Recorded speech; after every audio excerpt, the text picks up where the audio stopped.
this section is going to cover is for when everything's gone wrong. So that everything you've learnt so far, all of a sudden, for whatever reason, it hasn't worked for you. So it's going to cover what happens when you're standing up and it's gone wrong, and if you're on the floor and it's all gone wrong. Now, one of our guys, Tony Bailey, is going to show you what to do.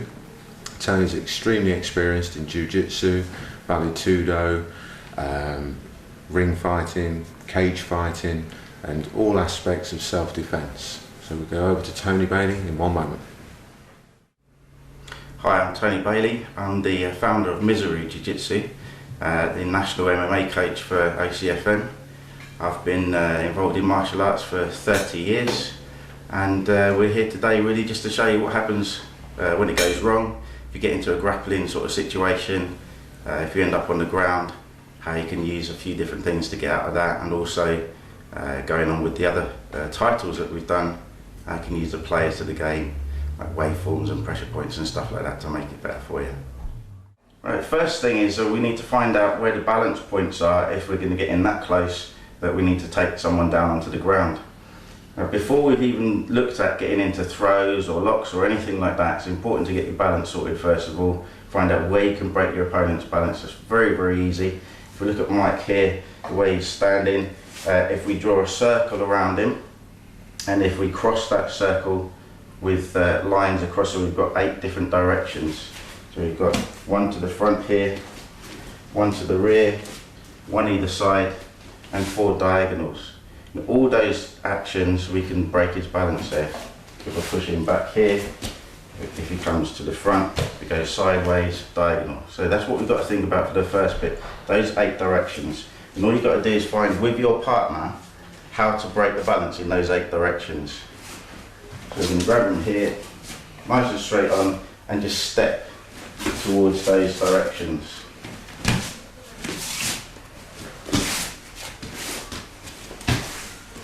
And then we've got the diagonals as well.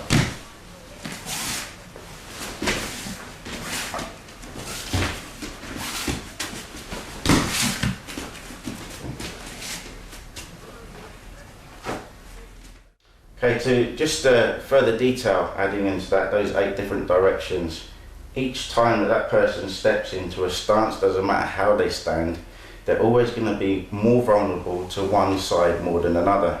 The easiest way that we explain that is by triangle theory.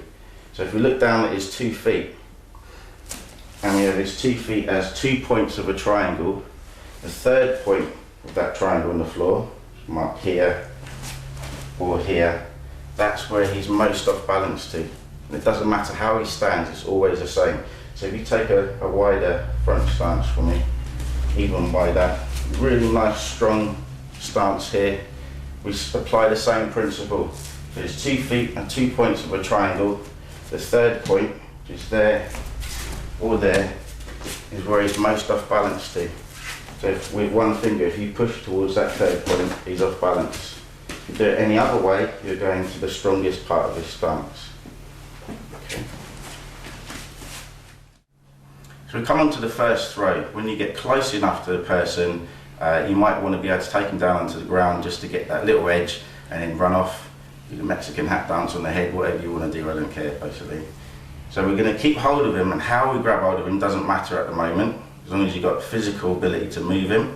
But we're going to use those principles that we talked about.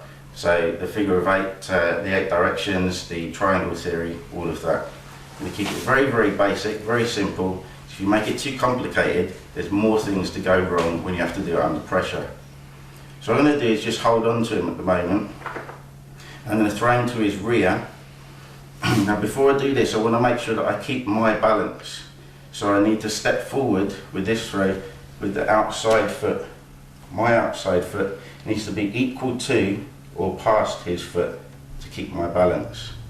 At the same time as I do that, I'm going to pull down on his arm, which then, if you know anything about yin and yang theory, is talking about bringing what's on the top down to the bottom and so on to cause unbalance. So we're bringing that down. We're also going to push this part of his body backwards and down as well, just to accent that even more. And then we want this thing called super glue theory, we'll call it. You need to keep close to him. This is a mistake most people make when they do these types of throws. They try and trip this leg, which we're going to do in a minute, But then as they do that, they bring their own body backwards, create lots of gap there, and it means it's not going to work properly. So we need to push the shoulder in to keep close to them, stick like glue to their body. He's already going off balance, and the last bit we need to do is just bring that leg through and pull it up. Just do that once more. So again, we hold on, we step to the outside to keep our balance, we pull down, we push back and down, we come in nice and close so that he hasn't got any room to move. With all of this happening, he's starting to go off balance. You can see his head pointing down to the third point of that triangle. We bring the leg in, and this foot, my foot, doesn't touch the floor again until after he's landed.